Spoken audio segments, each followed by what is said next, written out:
Good morning, and thank you for joining us for the sixth lecture in the Norfolk Society of Arts 2021-2022 lecture series. My name is Alice Koziel, and it's my pleasure to serve as president of NSA. As I've shared with you in the past, the decision to proceed virtually with today's lecture was made well over a month ago, and unfortunately at that time, the CDC and the Chrysler Museum of Art had not lifted their restrictions as a result of the surge with the Omicron variant. As I am absolutely delighted, however, to share with you this morning that NSA is hard at work preparing for our in-person annual spring meeting, lecture, and luncheon to be held on May 2nd. Without further ado, I would like, on behalf of Norfolk Society of Arts, to talk to you today about our lecture, which has been called the Mary Ellis Jarvi Lecture, through the generosity of Christy Ann and Jim Vallone. Mary Ellis Jarvi embraced many causes during her lifetime, including the National Association of Decorative and Fine Arts Societies, headquartered in London. This international charity, among other endeavors, is very much like our own NSA and sponsors local lectures. Mary Ellis Jarvi was appointed as both its treasurer and as a church recorder. She and her husband enjoyed an enjoyment of art, architecture, and travel. Mary particularly loved English porcelain and Hester Bateman silver. Before her marriage, Mary joined the Women's Royal Naval Service, referred to as the Wrens, in 1941, and served until 1946 as a chief Wren. She and a friend founded a branch of the Wrens Association in their hometown of Hargate, Yorkshire. Mary eventually became the organization's national chairman. She received many honors, including awards from the King George's Fund and the British Legion. Mary Ellis Jarvi Fund was established in her memory by her niece and her husband. I am confident that Mary would be pleased, just as I am today, to welcome Crawford Alexander Mann III, Director of Curatorial Affairs and the Chief Curator at the Telfair Museum, Savannah, as our esteemed speaker. Alex holds a master's degree in art history from Yale University and a bachelor's degree in art history and religious studies from the University of North Carolina at Chapel Hill. Currently, he is a doctoral candidate at Yale, completing his dissertation entitled When in Rome, Italian Travel and the Pursuit of the Ideal Male Body in Antebellum American Art. He has authored numerous exhibition catalogs and scholarly publications, lectured internationally, and is a fluent speaker and translator of German and Italian. His many fellowships include those from the Smithsonian Institution, the Metropolitan Museum of Art, the U.S. Capitol Historical Society, and the Terra Foundation for American Art. His research interests include Italian-American artistic exchange on the Grand Tour, Artists of the American South, African-American printmakers of the 1960s and 70s, and evolving visual constructions of masculinity, femininity, and gender. Alex began his career as the Andrew W. Mellon Fellow, Prints and Drawings at the Rhode Island School of Design Museum in Providence, Rhode Island, from 2009 to 2011. Alex then served as the Joan and Macon Brock Curator of American Art at our own Chrysler Museum from 2011 to 2017. Later that year, Alex joined the Smithsonian American Art Museum in Washington, D.C., where he served as a curator of prints and drawings. In May 2019, Alex was a David Whitehouse Research Resident Scholar. He conducted research to demonstrate how Venice's 19th century glass revival was a catalyst for the achievements in painting and printmaking by authoritative American artists.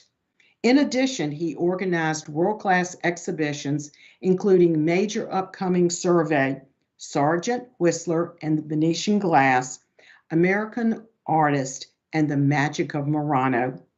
The Telfair Museums in Savannah, Georgia announced in 2021 that Alex, an accomplished art world veteran, was hired as its chief new curator and director of curatorial affairs.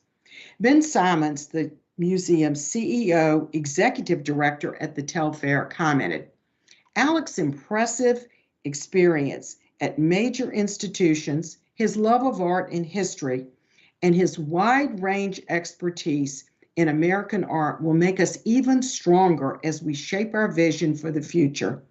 Alex is an incredible talent and a delightful person with inspiring intellectual range and a passion for public engagement with art. As part of the museum's senior leadership team, Alex oversees a curatorial staff of 23 and a permanent collection of more than 7,000 works of art. The Telfair's collection includes American and European paintings, sculpture, works on paper, and decorative art items dating primarily from the 19th century through the present day, with particular strengths in American portraiture, American Impressionism, the Ashcan School, and American and English silver. Please join me in welcoming Alex as he speaks with us this morning on Burn the Gondolas, Sargent, Whistler, and Modern Art in Venice. Thank you, Alice, and also to Susan Quaid and all of the NSA leadership who organized and made possible this lecture, and especially to Christiane and Jim Ballone. I'm honored to be the Mary Ellis Jarvi speaker, and I'm so happy to be speaking for an audience who has not just supported, but better said, guided, inspired this project through your conversations and friendships.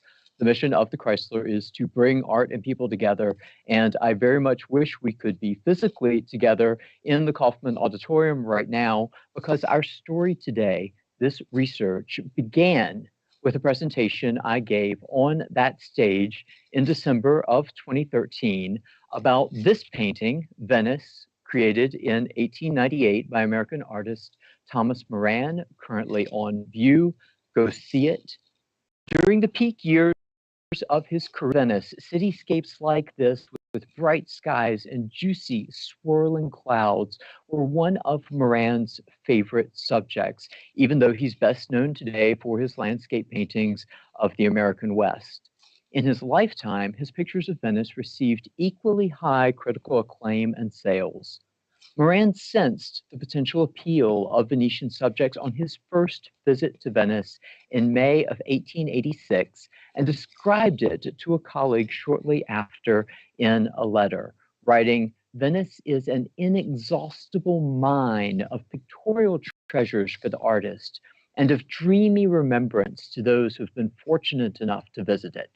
I love Moran's phrase, dreamy remembrance, because this encapsulates not only the appeal of his pictures, magically transporting American audiences to a place they have perhaps once visited or maybe only knew through books, prints, or other paintings, but also gives us a clue in the word dreamy, that the roots of his Venetian pictures are not so much in topographical and architectural fidelity to the character of the city, but rather like a dream in which some distinctive elements stand out clearly, perhaps larger than life, while other elements are missing or inaccurate in their details. And this is okay. This is not an insult. Remember, Moran was not exhibiting his paintings in Venice, where audiences could hold them up for comparison, but across the Atlantic, where distilled ideas of Venice, its most colorful and distinctive elements, were the most important things to share. Indeed, Moran himself probably created many of his Venice paintings, perhaps yours, working in his studio in East Hampton on Long Island and fantasizing about the magical island city that he loved, much the way that many of us have been fantasizing about travel during the past 2 years of pandemic. To aid his creation of these pictures, these dream remembrances, Moran owned a genuine antique Venetian gondola, which he had purchased in Venice and had shipped back to the US He and his family would row around in it on a pond near their house. So here is the gondola that you've been waiting for, hinted at in our title, Burn the Gondolas, Sargent, Whistler, and Modern Art in Venice. But don't worry, Moran's gondola is safe. Some of you may know that it now lives across the water in the Mariners Museum in Newport News. But I bring it up because gondolas today are going to be the keys for us in understanding how many artists and tourists of this time experienced Venice and how they didn't always agree with each other. Your picture is very similar to another Thomas Moran at the Smithsonian American Art Museum, View of Venice from 1891.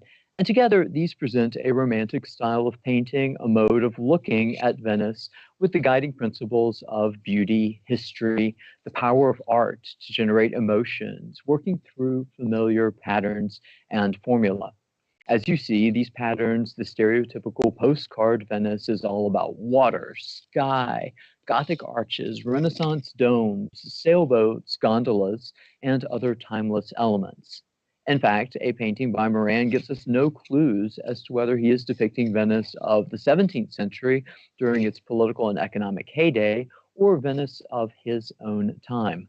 These are fantasies that Venice is unchanged, untouched by modernity, thriving in the splendor of ages past, forever frozen in a moment of glorious beauty. But the history of Venice has not always been smooth and prosperous. Its great palaces and churches reflect the centuries in which it was a naval and trading power ruling the Mediterranean, but this wealth peaked in the 17th century, followed by decline and then political impotence and economic stagnation after the city's conquest by Napoleon in 1797, and in the subsequent decades of domination by foreign powers, with Austria controlling the city and imposing high taxes and censorship in the early 1800s.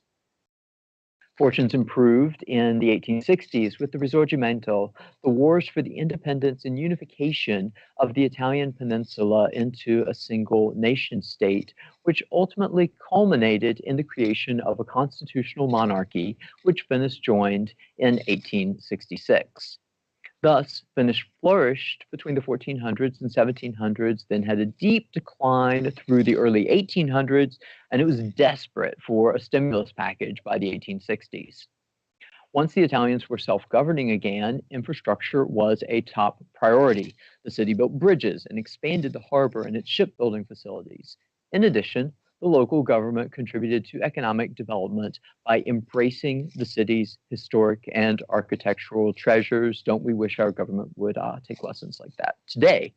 So the city of Venice was financing restoration projects for palaces and churches to make them attractive to tourists, to artists like Moran and Brown, as well as writers like John Ruskin, Henry James, Vernon Lee, Edith Wharton, and many others. St. Mark's Square, seen here, was so popular with tourists filling its cafes that it earned the nickname the Drawing Room of Europe. And here are a few photos of visitors of the square from the late 1800s. And here, the Piazza San Marco packed with tourists, much like you would see it these days. And in this photo, I want you to notice in particular this building next to St. Mark's Basilica. This is the Torre d'Orologio, the clock tower, and pay attention to this building because we're going to come back to it in a moment. So here are two more artworks showing American artists engaging with the space. Charles Carroll Coleman on the right, climbing above the portico of St. Mark's and looking across toward the clock tower, and James Whistler below in the Piazzetta, showing a mixed crowd of tourists and locals lounging among these famous sites. And zoom in with me for a closer look here. Whistler works in a sketchy style to imply speed, a fleeting glimpse of the space, but his prints are often remarkably accurate and filled with detail. So notice the cafe tables and chairs here on the far right, and in the back on the left side, the set of small boxes with X's there in front of the church. Those are scaffolding from the restoration work in progress in 1880 on the mosaics on the facade, which had been crumbling. Another zoom. I love this. With just a few scratches of his etching needle, Whistler gives us first-hand evidence of a complicated and exciting moment in Italian history, the story of historic preservation and economic growth. At the same time, the city investment in tourism together created a new burst of activity, a moment of artistic blossoming in Venice's glass industry housed on the adjacent island of Murano. Now, Murano needs no introduction to visitors to the Chrysler. Venetian glass has been an industry standard of excellence for millennia, admired for its clarity and transparency, rich colors, the technical sophistication of its blown vessels, their thinness, their playful sculptural ornaments in the shape of animals and other feats, all to be seen within your museum's magnificent survey collection of glass. Indeed, during my past work at the Chrysler, I developed an appreciation for the variety and beauty of Venetian glass, thanks to the expertise of your past curators and artists like Kelly Conway and Charlotte Potter, plus hands-on experience of glassmaking in the Perry Glass Studio.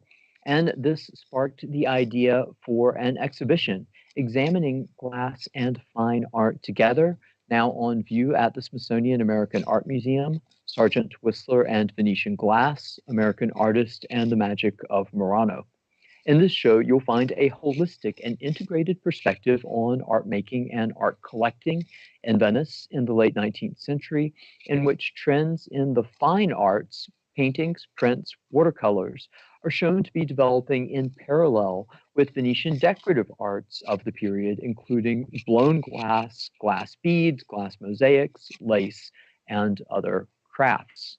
You can see all of this in DC until May 8th, and afterwards it travels to the Amon Carter Museum of American Art in Fort Worth. Their director, Andrew Walker, was a speaker for the NSA in 2013, and then the show goes to the Mystic Seaport Museum in Connecticut this coming winter. And the Chrysler Museum, by the way, is an important lender to this show, so thank you very much. As I've been saying, one of the key features motivating both painting and glass in this period was a veneration for Venice's history, restoring old buildings and making them artistic subjects.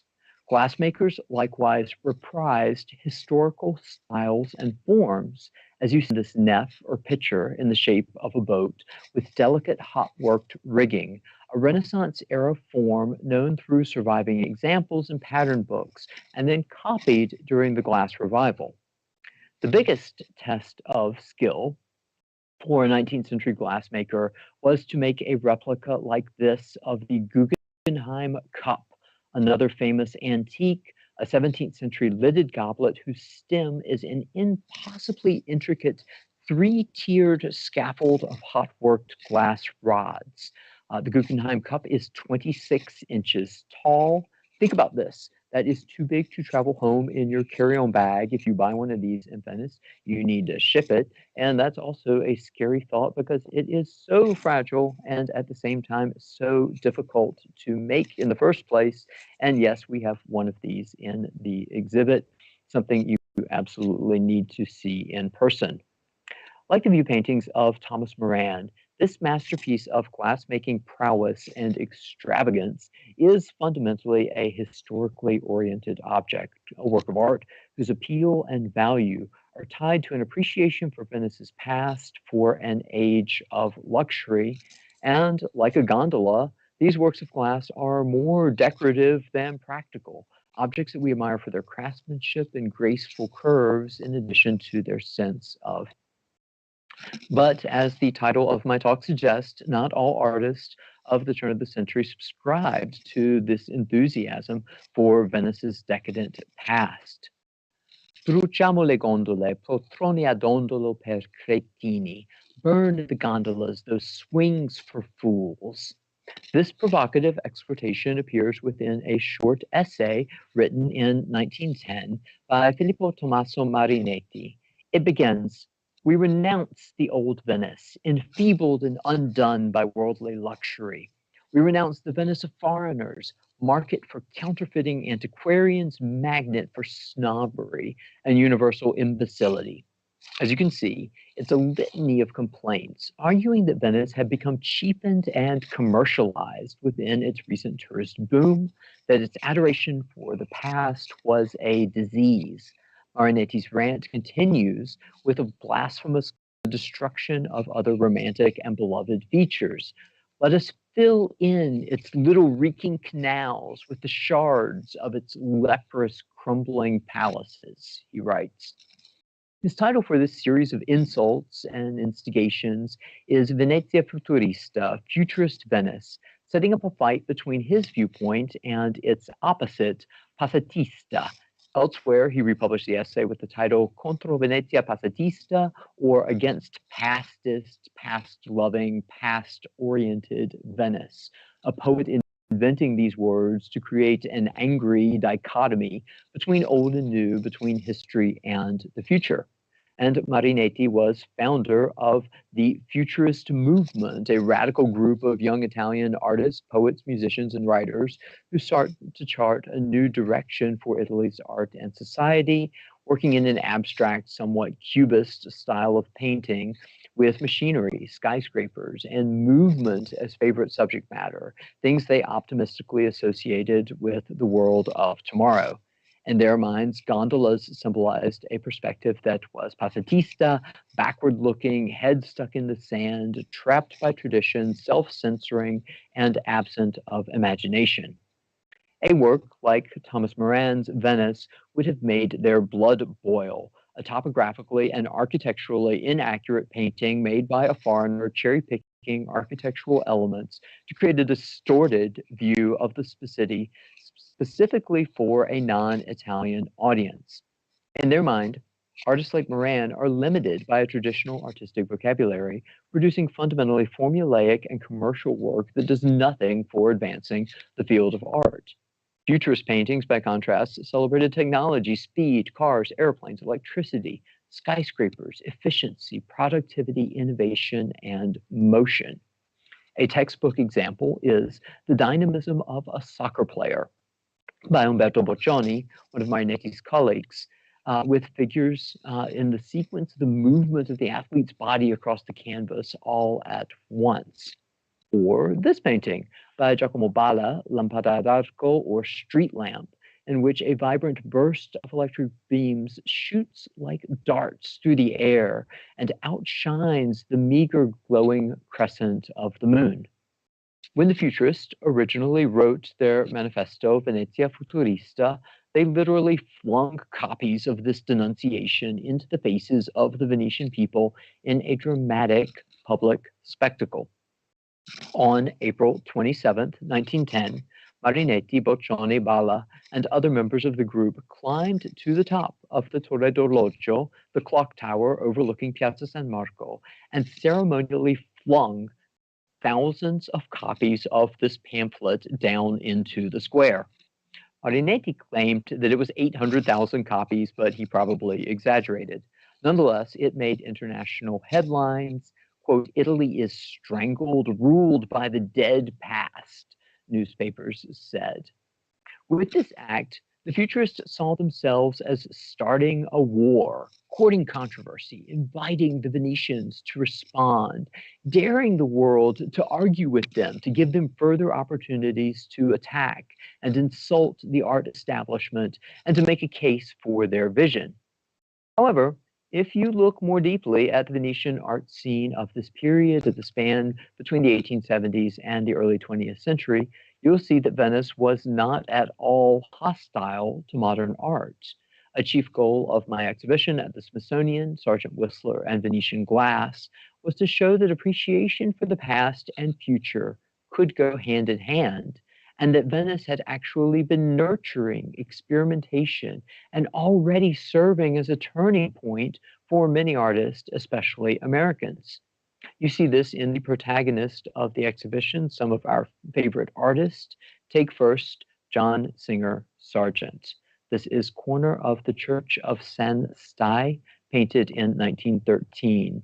You do not need me to go into detail explaining Sargent's modernism, his rule-breaking in terms of painterly technique, looking at his gestural brushstrokes and slashes, his attention to the particular character of sunlight at different times of day, here burning hot yellow on certain parts of the marble veneer facade of the 1709 church designed by Domenico Rossi, then shifting instantly to blue in the shadows.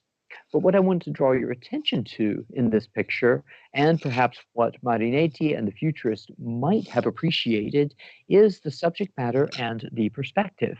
This church, San Stai, though beautiful, is not among the top 20 tourist sites in Venice. Sargent is stepping outside the usual tourist repertoire of subjects, exploring the more obscure corners of the city to find distinctive subjects and individualized bits of architecture and daily life to portray. Also, notice the cropping so that we don't see the full facade. This is not a tribute to the architect, not a celebration of Palladian symmetry. And finally, notice the angle viewed from below. Sargent is down at canal level, below the embankment, looking up at the from a gondola. Don't burn this gondola. John Singer Sargent is using it right now to do something creative and modern. Elsewhere, Sargent pairs the architecturally unremarkable spaces, like Campo San Canciano here, with images of working-class Venetian people, another unexpected subject. And these include, as you see in this painting, workers in the Venetian glass industry, with several women sorting and cutting long, thin glass rods to make these into beads. This is essentially a factory scene in which Sargent is showing us the economic engines of Venice at work, recognizing the importance of glassmaking, the export of these beads to the economic growth that was happening in Venice at this time. Furthermore, rather than showing us the detailed designs of the beads, we're seeing the movement and the action, maybe only a step away from the sequential patterns and energy of futurist painters like Boccioni 3 decades later. James Whistler also developed a modern style and selection of subjects within his images of Venice, made during 1879 and 1880. This dry point print, glass furnace Murano, takes us inside a different type of glass factory, spaces where master glass blowers would have been producing complex sculptural treasures like the Guggenheim Cup. If you can't tell what's happening in Whistler's image, don't worry. That's what critics said at the time. Here's a postcard from the period showing basically the same scene, glass blowers around a furnace and seated at benches, diligently producing luxury blown glass. But Whistler is more interested in atmosphere and details, using hatching to make tangible the contrast between the bright furnace and the dark space, the heat and the smoke filling the room. We find a similar preference for energy over detail in another Whistler image, the doorway. Here looking up from a gondola at a figure washing linens in the canal, with the beauty of this image captured in the contrast between the detail of the iron lattice work around the windows and the abstract patterns in the swirling water below, where we can see the gesture of the artist wiping the ink across the plate, his hand in action, in motion.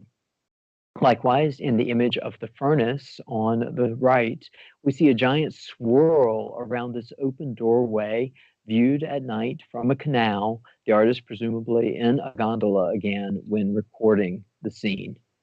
So consider, is Whistler's concern with light and energy so far removed from the style and priorities of Giacomo Balla in Street Lamp? These images by Whistler and Sargent are, I argue, in dialogue with both the past and the future. Both of these Americans are drawn to Venice by its historic architecture, but pursuing creative directions in their own work, certainly not trapped by history and romance, in the sense of the word passatista, the futurist insult. I argue that these Americans proved the futurist wrong, or at least reveal that their accusations and characterizations against Venice were exaggerated. Sargent and Whistler both understood Venice to be a place of creativity and experimentation, a place where young artists from many different countries were coming together making art, trading ideas, critiquing one another's work, influencing and challenging one another.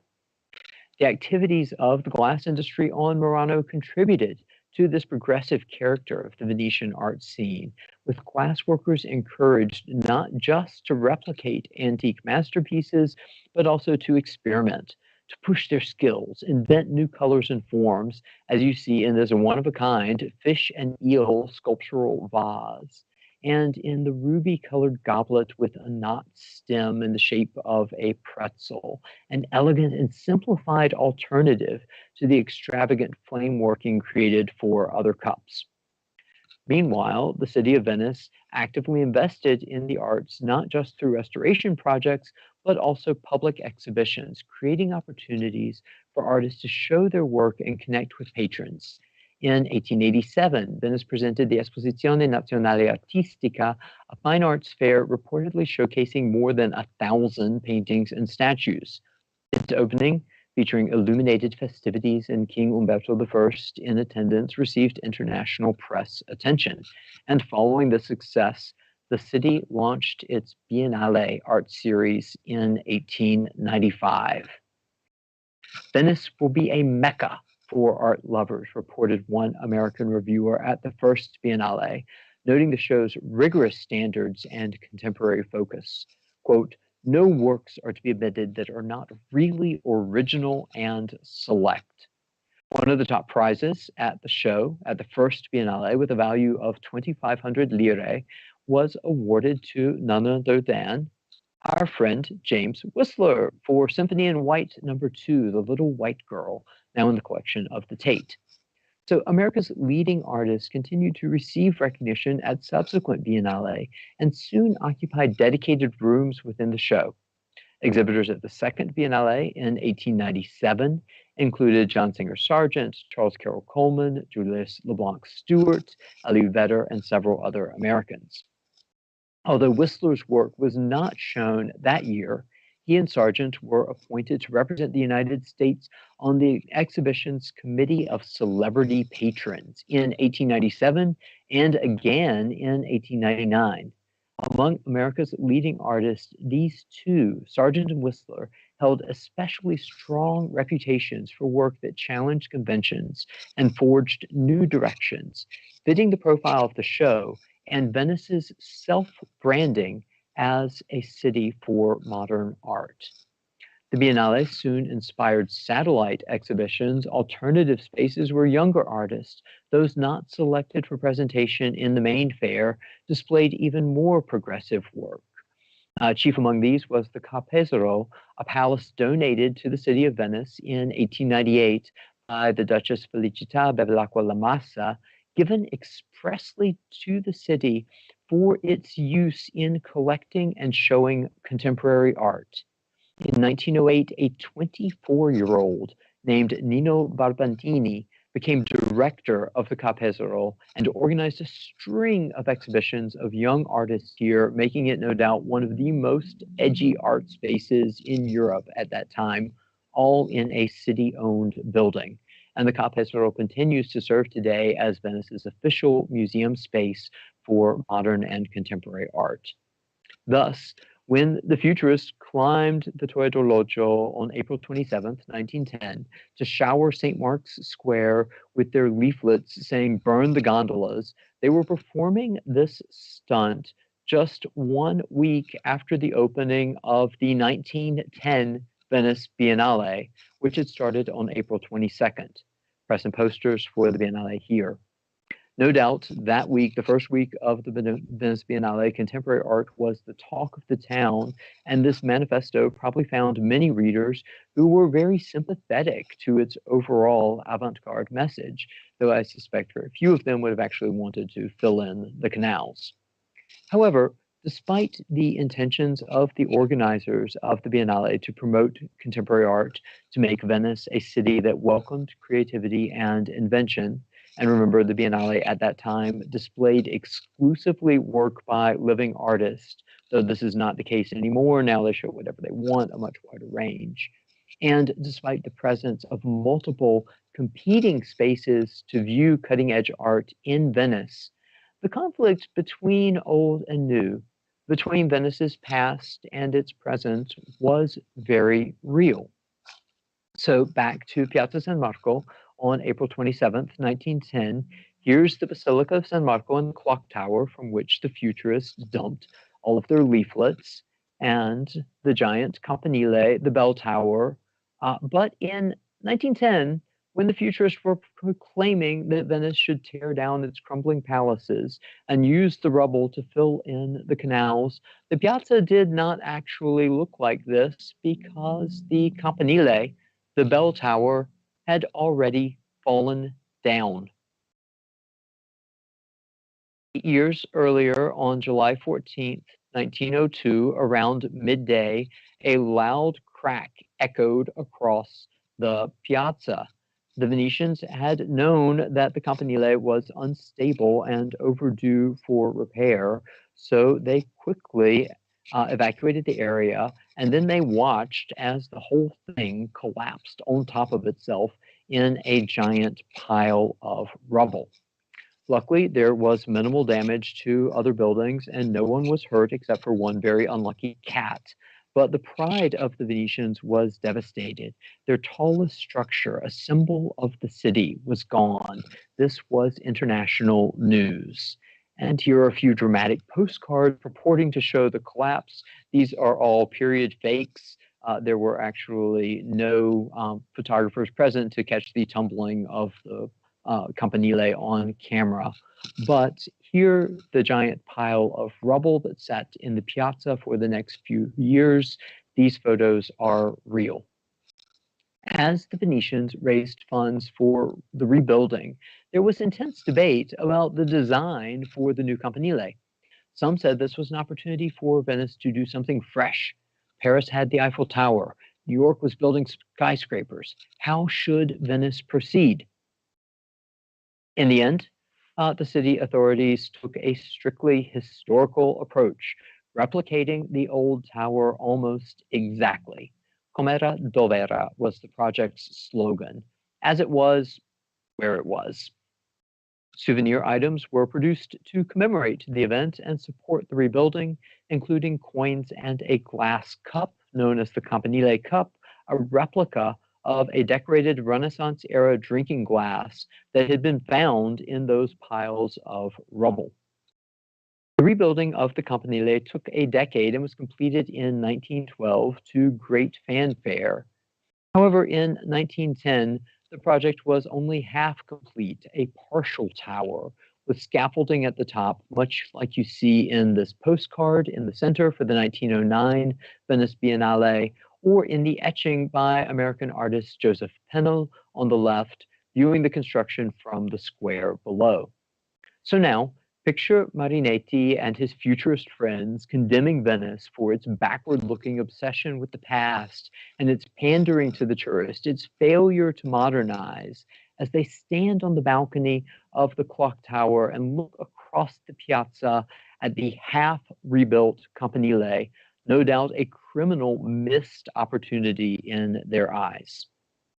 However, despite the flamboyant fury of these young Italian painters and poets, it is clear that for many American artists, Venice was a city for exposure to modern art and fresh ideas, prompting creativity and new directions in their work while continuing to inspire and gratify those who also admired the past.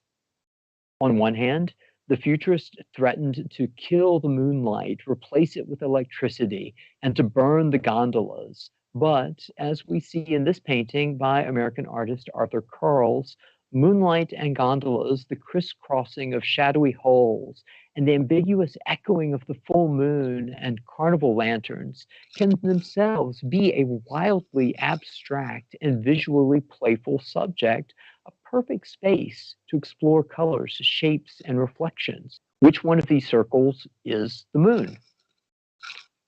Final story. Allegedly, gondolas actually did get burned. No, not vandalism or a ceremonial torching by angry young artists and poets symbolizing freedom from the past, but we have reports from American tourists in those days that once a gondola reached the end of its lifespan, when it was beyond repair and no longer seaworthy, it would be sent to Murano to fuel the glass furnaces. So when you look at Venetian glass in the Chrysler's galleries, when you think about Thomas Moran in his gondola celebrating romantic Venice, or when you admire the innovating and original approaches to Venice taken by Sargent and Whistler, also traveling in their gondolas, or think about the Futurists and their obsession with technology, denouncing gondolas as old-fashioned, I invite you also to imagine that these graceful black boats have been redeemed and reborn inside the fine blown glassware, that they have literally enabled the creative genius of Venetian glassmakers. Thank you.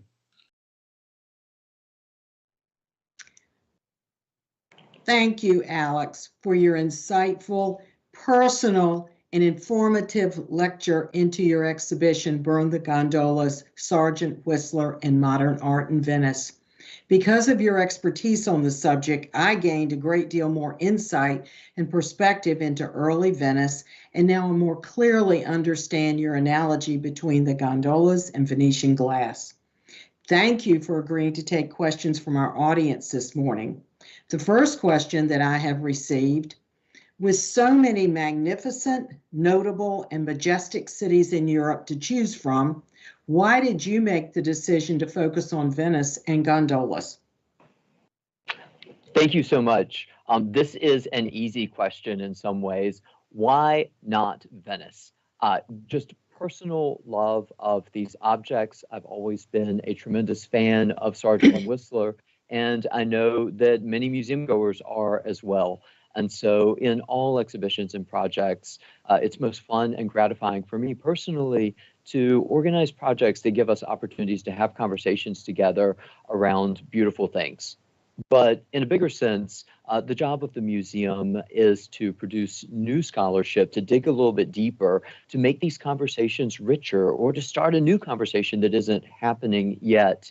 And when I was learning about the history of glass while working at the Chrysler, I saw my first pieces of 19th century Venetian glass and realized that I didn't know very much about this time period and this particular topic, and that there was not a lot yet written on them. And moreover, the museums in the United States that owned collections of 19th century Venetian glass, the pieces that we've borrowed and used in this exhibition, many of the pieces that you're seeing in the talk today, those artworks, those pieces of glass were not on view. They were in storage because taste had changed. So this war between what is old and what is new, what looks modern and what looks historical, is something that actually continues to play out in museums, and to some degrees has determined which objects you actually see in the galleries and what is downstairs in the basement. And so to shake things up, I thought this would be a great project to turn back the clock and to put these pieces back on view and to reconstruct this particular history. And so that is what brought me to Venice, among many other reasons, and how this project stood out for me as something that was worthwhile organizing. And then as I went and talked with other museums and asked to borrow these works and to bring these works of glass out of storage and put them in galleries, other curators said, wow, yes, we love these things. It's about time. So that's what we've done. And kudos to the Chrysler, where Venetian glass from the 19th century is always on view within your survey presentation, but that's not the case at other museums. So I hope that this show will be a starting point for changing that in all museums. Thank you, Alex. Another question. Moran's dreamy paintings are so atmospheric. Can you speak some more about Ruskin's influence on Moran? John Ruskin. I think we could talk for years about Ruskin, and it would probably take years to read everything that Ruskin wrote about art. He was one of the most popular and most eloquent art writers and critics of his time period, which was the mid to late 19th century.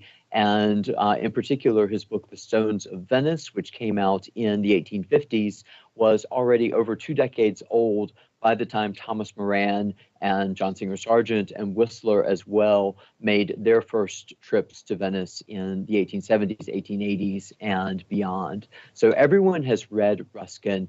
Ruskin goes to Venice. He studies the old architecture. He studies the churches. He writes about their history, and he describes their architectural details and attunes audiences to looking more closely at these spaces and at the individual carvings and also the mosaic work. And I think this is something that even Moran, when he doesn't go into details, is channeling the overall spirit of Ruskin's work, this idea of exploring, of recovering the past, and is why Ruskin's work was so heavily utilized almost as a guidebook for many tourists over the subsequent decades who were themselves wandering through Venice and finding these places or looking at some of Ruskin's own drawings and illustrations within these books. So that's a sort of a starting point that Moran's work would serve as a kind of permanent reminder or reflection for a collector who may have read the book and then wants to have a kind of little fragment of that potentially on the wall of their home. Thank you. Another question that's come in. Were the Futurists popular in other parts of Italy? Well, this is a fun question. Were the Futurists popular at all? I think that depends on who you talk to in their time period. Some people were completely smitten by their work and others didn't like it. And I think that could be said of almost every artist who is trying to change the direction of art making at that time. But the Futurists were a national group in terms of themselves coming from different cities in Italy, and they worked in different cities in Italy. They also worked in Paris, but they did many projects in Milan and in Rome, as well as Venice. So they are definitely courting a national audience and beyond. They published their work in essays like Venezia Futurista in French and in English as well. So they're looking for a big audience and definitely finding that in some places and probably finding equally as many haters during their lifetime. Although I think today they are generally respected as a unique voice within that period of art history. Another question that has just come in. What other artists were working in the futuristic style? Well, there are the Italian Futurists, and that is a set group of artists who identified themselves as members of this band. And you might have noticed on the manifesto that I showed a copy of, they have their names at the bottom.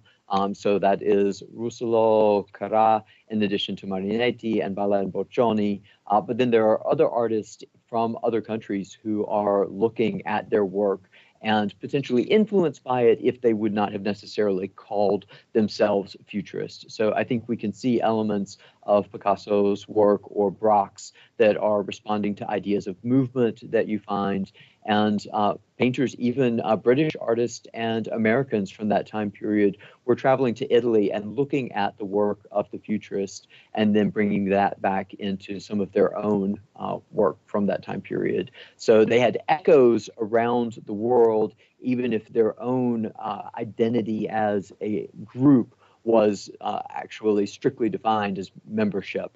You were not a futurista unless you raised your hand and said, yes, I am. Several of them were killed, incidentally, in World War I, so the group's membership changes over time. Thank you. And I think this is the last question that I've received. Whistler's Nocturne. Furnace seems so different from his other works. Can you talk about it a little more?